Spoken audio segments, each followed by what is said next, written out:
Totally guys পুরো loss হয়ে গেছে। আর কি বলবো, 2 লাখ টাকা মিনিমাম খরচা।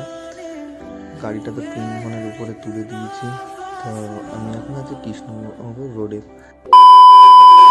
হে guys, to another my blog. তো ব্লগটা কন্টিনিউ করছি কৃষ্ণনগর রোড থেকে। তো আমার গাড়িটা, আমরা এসেছিলাম কৃষ্ণনগরে। তো গাড়িটা হঠাৎ করে মোবিল চেম্বারটা ফেটে গেল। তো অনার্গল মোবিল করছে নিচে দিয়ে।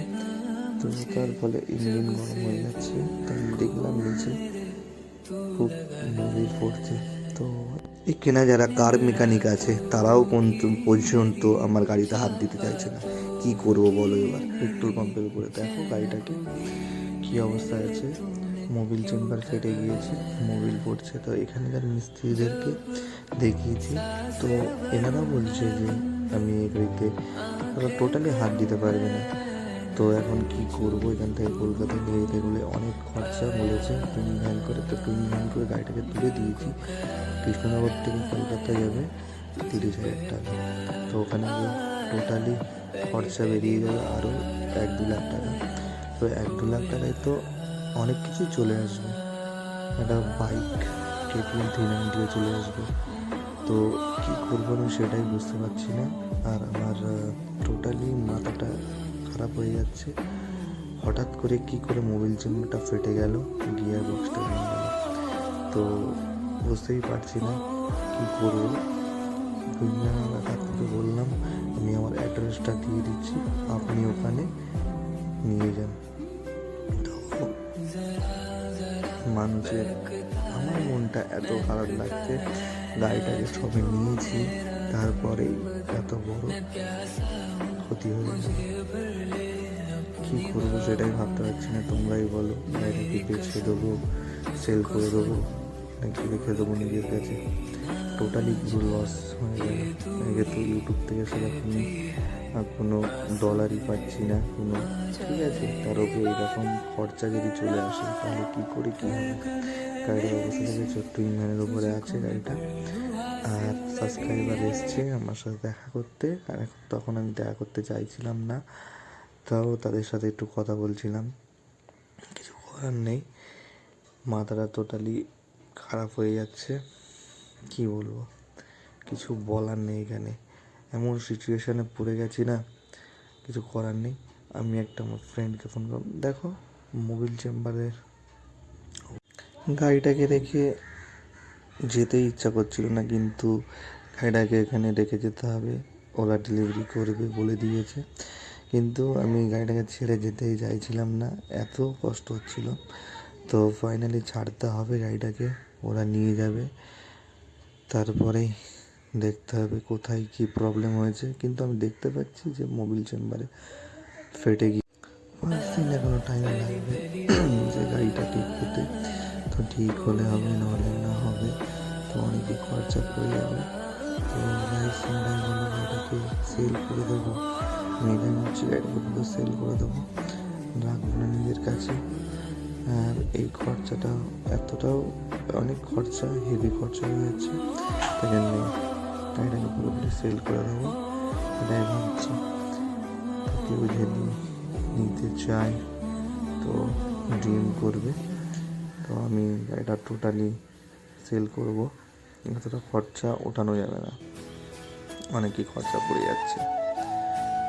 তো আমরা কৃষ্ণনগর রোডের উপরে গাড়িটাকে রেখে আমরা বেরিয়ে পড়েছি বাড়ির দিকে। তো আমার একটা বন্ধুকে ফোন করেছিলাম, সে এসছে, আমাকে নিতে এসেছিলো। আমরা নিউ টাউনে আছি। তো দেখো কত ভিড়, রাস্তা খুব যানজট চলছে। আর আমার বন্ধু হ্যারি ওই রকম ভাগাচ্ছে যেন ট্রেনার নিয়ে যাচ্ছে। তো কত সুন্দর দেখো ব্যাকগ্রাউন্ডটা, সামনের দৃশ্যটা, চারিদিকে নিউ টাউনটা যেন ঝকমকে উঠেছে খুশির জন্য। এত লাইটে লাইট ব্লু ব্লু হয়ে যাচ্ছে, খুব সুন্দর লাগছিল। আর আমার বন্ধু হ্যারি তো ট্রেনার চালাচ্ছে, এরকম মনে হচ্ছে হিরো স্প্লেন্ডার না, ট্রেনার চালাচ্ছে, খুব স্পিডে যাচ্ছে। আর সামনেই আছে বিশ্ব বাংলা গেট। ও, সেই গেটটা এত সুন্দর লাগছে, কি বলবো তোমাদেরকে। আর আমার মনটা তো এখনো খারাপ, কখন আসবে আমার গাড়িটা, সেটাই ভাবছি।